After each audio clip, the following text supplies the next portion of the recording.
So we click on Tools, Preview, Grab Viewport, and then we select Create Preview Animation. Okay. Now, if you are using an older version of 3D Max, this menu might be a bit different. But let me see. I'm going to launch 3D Max 2013 and show you how you can access the same menu over there. And so here in 3D Max version 2013, that option can be found under Tools, Grab Viewport, Create Animated Sequence File. Okay, so basically you are bound to find it under the Grab Viewport menu and definitely under Tools. Okay, so back to 3D Max 2016.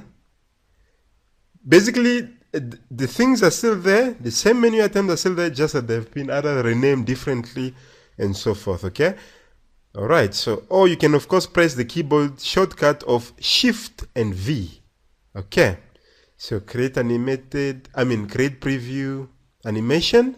Click on that, and now we have this menu through which 3D Max asks us how much to preview. Okay, so for now you can see we've only animated from 0 to about 3 seconds. Okay, so we don't want to create a preview all the way to the end because there's nothing so far happening at the end. So we are only going to select a custom range from 0 to, let's say, 4 seconds. So please enter the 4. Okay, then very important, image size. How big should the preview be? I normally go for the maximum, and the maximum I can get right now is 672 by 504. That's because of the resolution that we're having right now. Visual style, I always select shaded. Okay, but if you're creating a preview of an architectural animation and maybe you need to see the sun and where the shadows will fall, then definitely you are recommended to go for realistic. But for our sake, we just need a shaded preview. And then make sure textures is on, highlight and background, and also outputs, AVI, choose codec, and I normally choose Microsoft Video 1, and then I push the compression quality all the way to 100 and click OK. Now, display filter. In other words, what should actually be created in this preview? Well, we want to see the shapes. That will be the circle. And if there are lights that you want to see where they are, you can also check that. And if there are cameras and even helpers, the helper, of course, is the dummy there.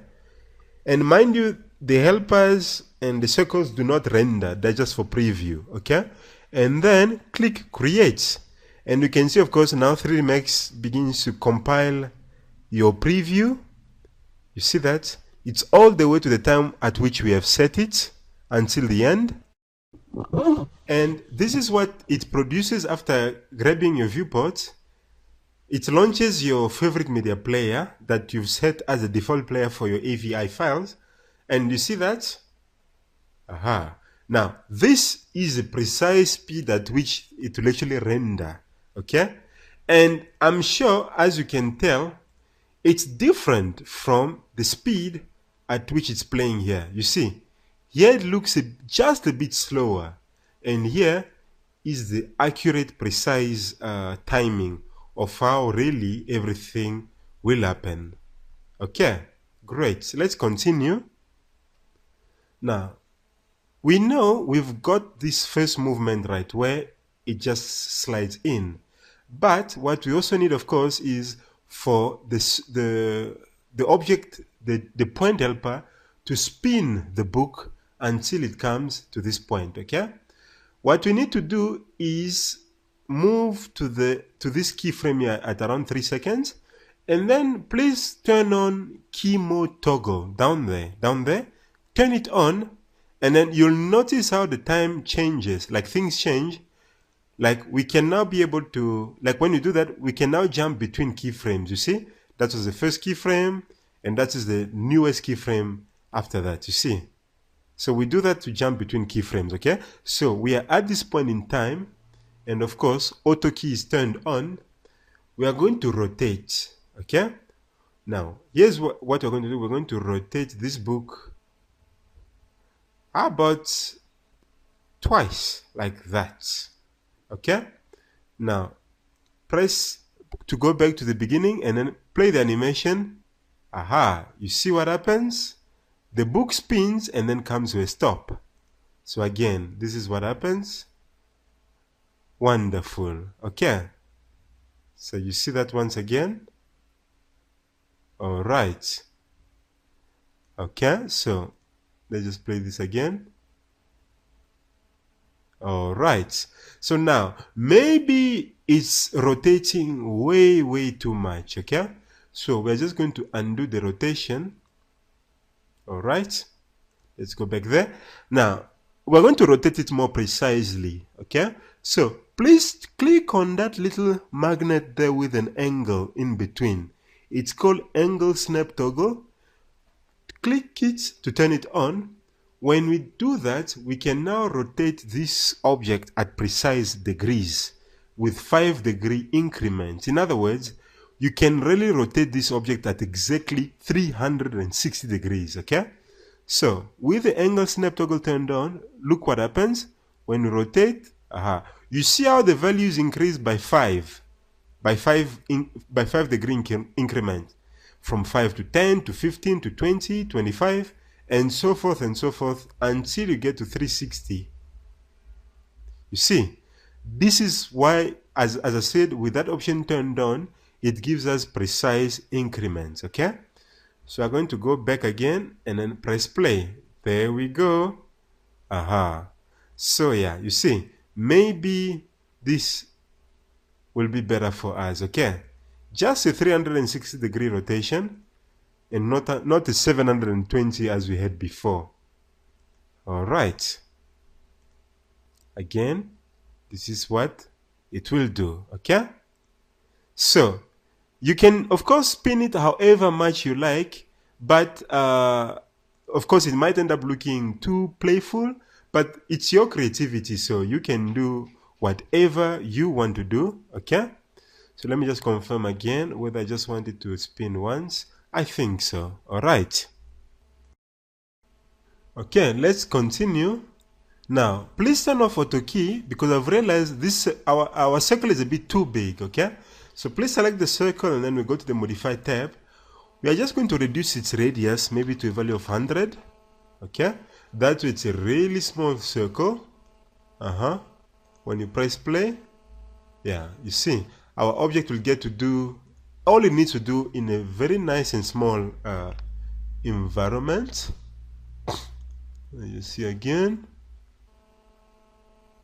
Okay, all right, this is much better. Now back to auto key and then please select the point helper again, and then from the beginning we do not want to see the front cover already. All right, so we are going to rotate this so that we sort of see the back of the book and at the side. Okay, now press play. There we go. Much better, you see? So we'll start from the side of the book and then it will rotate and of course reveal the book itself. Okay, now let's jump again to the beginning of the animation. I mean to the last keyframe, and let's go to the motion tab and then maybe want it to be at about 27 units, 27% along the path there. Okay, or maybe 25. Okay, yeah, that's fine. All right, then while the book is in sight, what we want to do is to gently rotate along, or not rotate but to move along the path gently. So we're going to gently increase this value, you see, something like that, not too much. That way when the book is in front of our viewers, yeah, you see, it stays like that for people to read, of course, what is it. And then of course after we are done seeing what the book is showing, but actually before it settles, it also needs to be at an angle. So we're going to rotate it again it should then face us precisely like that. So how about it faces us like that, okay? And then we jump to that key there, and now that point, of course, it rotates a bit, you see. And so let's examine that. If we press play, so the book spins and then of course comes to the front. You see it's rotating, but not too much. Okay, I think maybe when it comes to a standstill it should look like that, and it should then rotate immediately. You see, it should still somehow, yeah, keep like that for a while. Okay, let's see what we get. So the book will spin, and then there we go. That's much better. You see, so there's now a gentle rotation, of course, taking place. Then at the end, of course, we are going to move it to the back once again, and this time it's going to rotate even more again, and it should again be on its side. Okay, so let's see what we have. Play. So the book comes in, and boom, we have the front, we read, and then once it's done, there we go, it goes to the back. Okay, perfect. So the book comes to the front, and I think I'm still not happy with the way it changed direction too soon, so I think we still want it still somehow on its side. Then at this point it should still be sort of on the side before turning the directions. Okay, so this is what we should have now. So the book comes in, we can read. Yeah, this is much better. Okay, all right. So you see that? Okay. And yeah, that's fine. Okay, all right, that's fine. Now that is all good. Now an extra look that we're going to add is that the book shouldn't just be the way it is right now. It's too much in front of our face. It should be like at least at a tilted angle. Okay, so we are going to select, please click on select by name, because now things become more difficult to pick up. And then please expand the arrow there, or let me see. Yeah, I'm just going to click on display, expand all. Okay, so we're going to click on the book, not the point helper, but the book. All right, and then of course with the book selected, please let's see, let me just rotate a bit here. Yeah, please rotate it a bit at an angle like that, and also it should also be like a bit like that. Okay, let's see. Yeah, maybe I did it too much. We just want the look of a book which is a bit, you know, in a more interesting position than how it is. Let me see here, shaded view. Let's see. Yeah, so yeah, see what we're trying to do is just making it to be at an interesting angle than just a flat, boring look. Yeah, you see, this is much better because the book looks like it's an angle. It's at an angle and it's a bit tilted. And let's rotate it on its local axis. There we go. And turn off angle snap toggle. We don't want any precisions anymore. And yeah, rotate it like that. There we go. See, now the book looks a bit more interesting than how it was, because it looks like it's at an angle. There we go. You see that? There we go. So I'm going to press play again. So the book will come in. There we go. The book is beautifully tilted at an angle. And once it's done showing us what we need to see, of course, it disappears. Okay. This is wonderful. Now, we need to refine the animation a bit. Let's see. Yeah, okay, no, it's all good, okay? What we need to do is actually prepare the scene for rendering, but before we do that, of course, we must finalize the materials, okay? In other words, the texture that everything will have. Please open up the material editor by going to rendering. Let's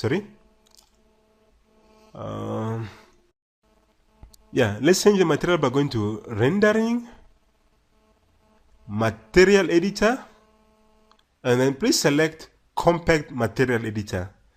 If you are used to 3D Max, you can select Slate Material Editor, but I find it so difficult to understand. So hence, we are going to use Compact Material Editor. Okay? And then we are going to change the texture of the book. So let's select any available material slots. I'm going to pick that one and call it book. Okay? And then, of course, select the book and assign it that texture. And then maybe let's see, maybe we can do the following. Please select the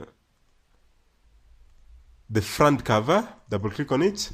This object should not render. Okay, this should only be visible in 3D Max, but it should not render, because remember, we are going to replace this front cover with any cover we want in After Effects. Okay, because as I said, the idea of this project is that even if the client wants you to change the texture out of the blue, you shouldn't have to come back to 3D Max and re-render everything. No. We should be smarter than that and be able to change everything from After Effects. Okay, so select the front cover, and then we are going to disable its ability to be renderable. So we are going to right click and then select Object Properties. Okay, and then where it says rendering control, turn off renderable, just like that, and click OK. There we go. That way, of course, this object will not be renderable. Alright, that's great. So it doesn't even need to have a texture. Okay, now after having done that, we also need the ability to control the shadows. I know it sounds funny, but it gets to points where maybe you don't want the shadow to be so hard, so you want a softer shadow that will be cast on the floor, where all this will happen. And mind you, we will even create the floor in After Effects. We won't do it here. We are doing it in After Effects because, again, the client can always change and tell you, no, you know what, I've changed my mind. I think the environment should suit my corporate identity and its colors. So again, you don't want to come back to 3D Max and change things from there yet again. Okay, so here's how we are going to do it. Now, creating the surface rather that will hold the shadows, and surprisingly enough, it's much simpler than you can think. Okay, what we do is we are simply going to create a plane. All right, that will then hold the position, which of course we can then replace with in After Effects, because hey, guess what, you can even change, you'll even have the ability to change the shadow color to a pink or a red or a blue, whatever suits your mood. Okay, because of course the idea of creativity is to be able to do whatever we want. All right, the shadows of course don't always have to be dark. All right, so let's go to the create panel, and then we're going to create a standard geometry. Then we just need it to be a plane. There we go. So it will be a plane. And let's see things from the top. It should be at least a bit wider than the book. So let's go to the Modify tab. Reduce the length and width segments to 1 by 1 because it really needs to be thin. So yeah, I think the width, yeah, let's set it like that. Okay, and then let's see, when is the book facing us? It's around there.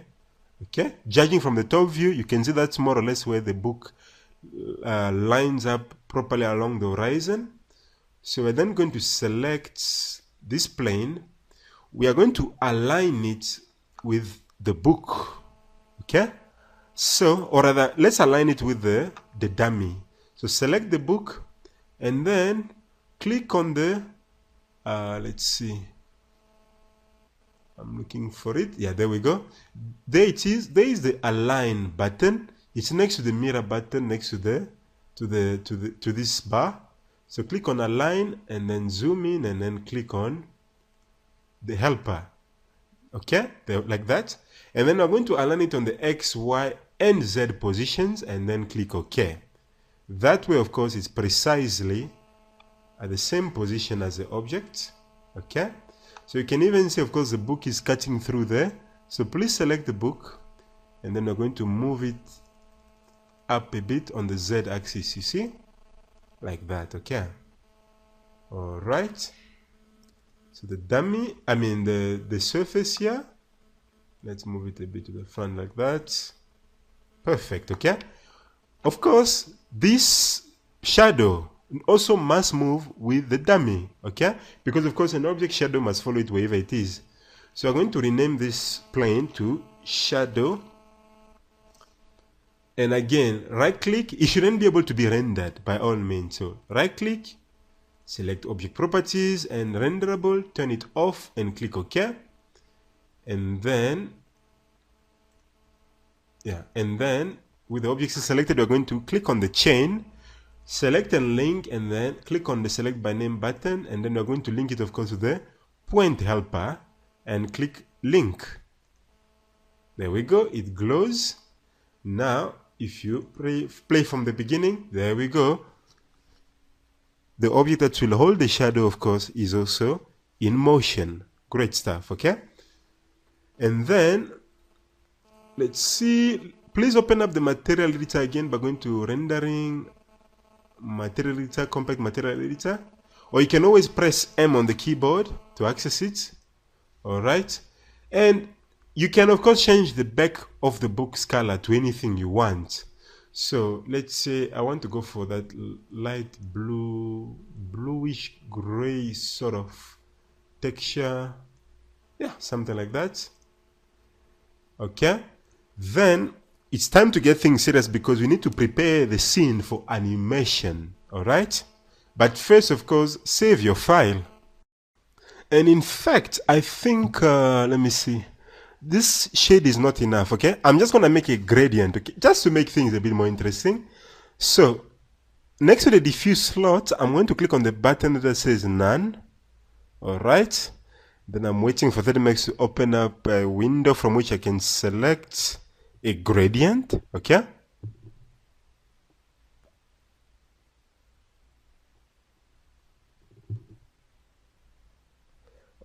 All right, and yeah, there it is. There's a gradient.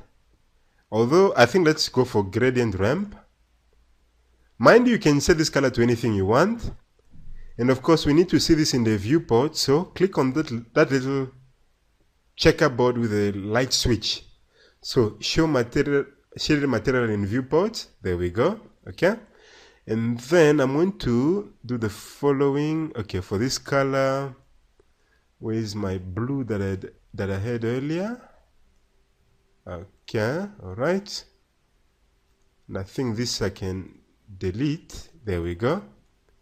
Yeah, I just needed, sorry, I just needed this kind of color. Yeah, there we go. So you see, I no longer have a solid color, all right?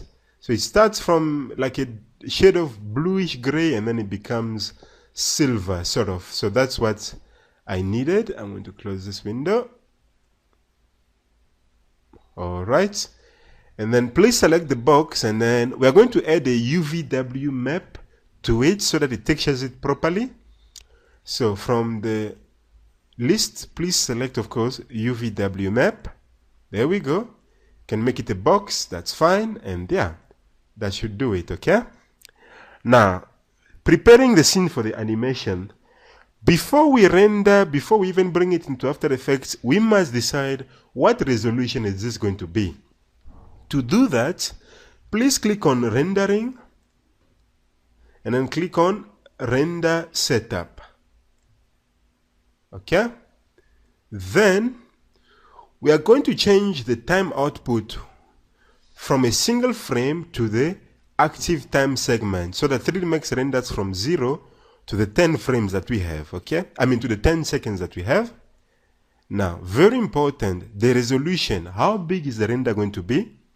Now, on the output size, where it says custom, I'm going to choose HDTV because you know we live in the world of high definition. So I think 1080p is fine. So 1920 by 1080 is fine. And then please turn on force two-sided. That way, even if an object is very thin, 3D Max can still render it. Even if you have an object which is paper thin, 3D Max can still render it properly. Now, under render output, of course, we're going to click on files. And we need to decide where we are going to store these renders, okay? So I'm going to store it somewhere. Let me call this PNG render. Okay, and I already decided on a name to give it. But what is more important is that the kind of render that you want. From where it says save as type, please select PNG or Targa. Why are we doing this? Well, because PNG or Targa will enable us to render the files but yet keep a transparent background, so that when we bring this into After Effects, we can replace the background with anything that the client or that we may want, okay? But for my sake, I always choose PNG because the file size is always much smaller than Targa, and it still comes with transparency, okay? So click on Save. Now under here, there we go. For colors, please choose RGB 24-bit. And then, of course, make sure alpha channel is turned on and then click OK. All right. Then, we need a camera out of this. It's very crucial to have a camera. Okay? So, from this view, we can create a camera. To do that, we make sure, of course, we are in perspective view. Okay? Not in any of these views, but in perspective. And then we go to Views. And then create standard camera from view. Click on that. There we go. Now you see a camera has been created, and now it's saying there camera 001 because that's the camera in which we are. Okay. Next, we need to frame this shot so that we see exactly what will fit in our resolution. So please click on the camera label up there and then select Show Save Frames. There we go. Now, this box shows you exactly what will happen, what will appear in the render and what will be cut out. So in other words, whatever falls out of this box, out of this rectangular box, will not show up. Okay? Even if it might appear in the scene. All right? So now, you see, what we are seeing here is exactly what will be rendered. Okay? So in other words, we can even decide how far to zoom in onto the book before, of course, we even decide to render. All right, maybe that value can be fine. Okay, so that is all good. And of course, please, let me see. Okay, I notice it's now starting from a different angle. So how about this? Yeah, so we're just adjusting our look. And I think here, I need to zoom in again. So we are making sure that at no point is the top of the book cut off by the resolution. You see that, eh? All right. Okay. And even this shadow, let's just shrink it a bit. Yeah, like that. So yeah, you see, we watch out, especially for those top parts, that it does not cut off. If it does, we can always, you know, zoom in and out of the camera view. Okay, so this is all good. We're going to save the file and we're going to create yet another preview. So we go to Tools, Preview, Create Preview Animation, and you see percentage output. You see now it has changed from what it was because we are now using Full HD. So see that? We're just going to click on, now this time we don't need the range, we need the whole length of the animation. So select active time segment and you can hide the helpers and maybe the shapes and then click create. Okay, so again 3D Max is busy building it up, the preview for us. Yeah, and this is the preview I'm getting now. So the book spins and comes to a beautiful view there, and then of course once it's done it spins away and disappears. Okay, so that is what we are having right now. Okay. So that means we are ready to render. So let's open up the rendering, what is it, the render setup window, rendering, yeah. So yeah, it's now beginning to render. And as you can see, of course, it looks like it's rendering on a black background, but as I said, we will be able to replace that background with anything that we want. And as you can see, of course, the shadow plane is not appearing, neither is the front cover, because as we said, we will replace those in After Effects. Okay, so yeah, let it render, and then yeah, see you on the other side. Now, I forgot to show you something very crucial, and that is, in order for the script which we are going to use in After Effects, in order for that script to work efficiently, it really needs a flat surface, especially for the front cover. The same way, of course, we had done to create the shadow layer. Alright, so let's create this flat surface to represent the front. I know we already did the front cover, but sorry, it was my mistake. I forgot. It wasn't supposed to be a box converted into a height with 0. No, it really has to be a flat plane. Okay, so to do that, we are going to get out of the camera view so that we don't affect anything about the camera. So click on the camera button and then turn on perspective. Okay, that way, of course, we have the freedom to rotate as we want. Now, please note the dimensions of the front cover. It has a value of 180 for the length and 140 for the width. And remember, yours could be different, so just pay attention to these units, to these values that you've set for yourself. So then we are going to go to the Create panel and then select Plane, okay? And then just draw a plane out like that. And then go to the Modify tab to adjust its dimensions. So for the length, we're going to enter 180. And then for the width, we look at our object here. So the width is supposed to be 140. So we go there. And of course, we enter there a value of 140. Okay. That was the first step. Now, the next step is to align it precisely where the front cover is. Okay. Now, if we are to do this manually, it can take us forever, if it is possible at all. So, of course, there's a better way to do it. That is using the Align tool. So we simply click on the Align button. And then click on the, in case you don't want to select anything by mistake, click on the Select by List icon and then pick the front cover. And there it is. You see that? So you can always say Display Expand All. That way it expands everything. So we're going to align it to the front cover. And click Pick. Yeah, there we go. Now, by default, this is what it looks like. Okay, when you first align it, but what we did is we turn on align orientation by the X, Y, and Z axis. That way, it's a perfect, precise alignment.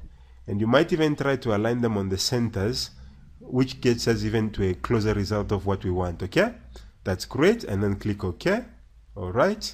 Then let's see things very close. Okay, that's fine.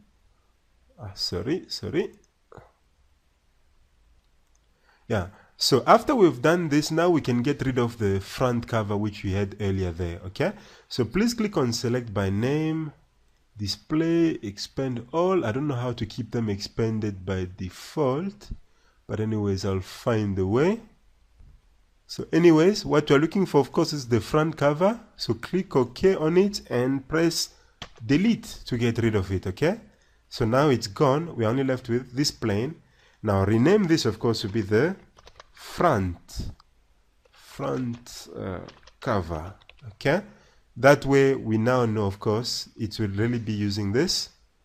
All right, now of course we need to attach or link the front cover to the book as we did before. So with the front cover selected, we're going to click on Select and Link, and then select by name, and then of course pick or rather first expand everything.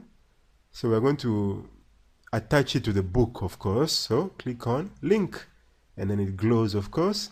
Now when you play, there we go, you see, of course, the front cover stays stuck to the book. That's great. Now let's switch back to the camera view. Okay. So now, yeah, you see, of course, they look as one. Please save your file, because what we're about to do next, that is very crucial.